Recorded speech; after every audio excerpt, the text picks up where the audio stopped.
महाराष्ट्रामध्ये लोकसभा निवडणुकीचा प्रचार थंडावला आहे. त्यामुळे आता निकाल काय लागणार याची सर्वत्र चर्चा रंगली आहे. पण महायुतीला हवे तसे यश मिळाले नाही. महायुतीला भरघोस यश मिळणार नाही असे म्हणत प्रहार संघटनेचे नेते बच्चू कडू यांनी महायुतीला घरचा अहेर दिला आहे. सचिन तेंडुलकरच्या सुरक्षा रक्षकाने आत्महत्या केल्यामुळे या प्रकरणी बच्चू कडू यांनी सचिनने केलेल्या रम्मीच्या जाहिरातीवर आक्षेप घेतला आहे. या प्रकरणी माध्यमांशी बोलत असताना लोकसभा निवडणुकीच्या निकालावर भाकीत वर्तवली आहे. आम्हाला असे वाटत होते महायुतीला भरघोस मते मिळतील, जास्त जागा मिळेल अशी अपेक्षा होती, पण असे काही घडले नाही. लोकांच्या नाराजी समोर आले आहेत. दोन्ही पक्षाला धार्मिकतेवर नेण्याचा प्रयत्न केला. मुद्द्यांपासून निवडणुका दूर राहिल्या आहेत. त्यामुळे निकाल कुणाच्या बाजूने लागेल हे सांगता येणार नाही असे बच्चू कडू म्हणाले. मी एकनाथ शिंदे आणि राहुल शेवाळे यांच्या प्रचारामध्ये हजर होतो. मला असे वाटते की ही निवडणूक धर्मयुद्धाप्रमाणे लढली गेली आहे.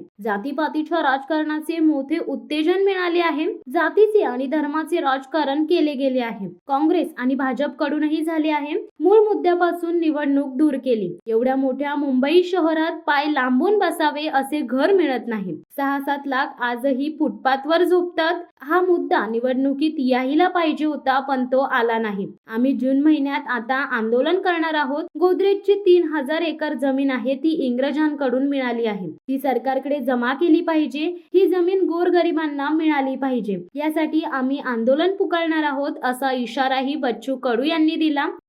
शिवसत्ता टाइम्स न्यूज ब्युरो, अमरावती. दे धडक बेधडक वृत्त देणाऱ्या आपल्या शिवसत्ता टाइम्स न्यूज चॅनलला लाल बटन दाबून सबस्क्राईब करा आणि बेल आयकॉनला क्लिक करायला विसरू नका.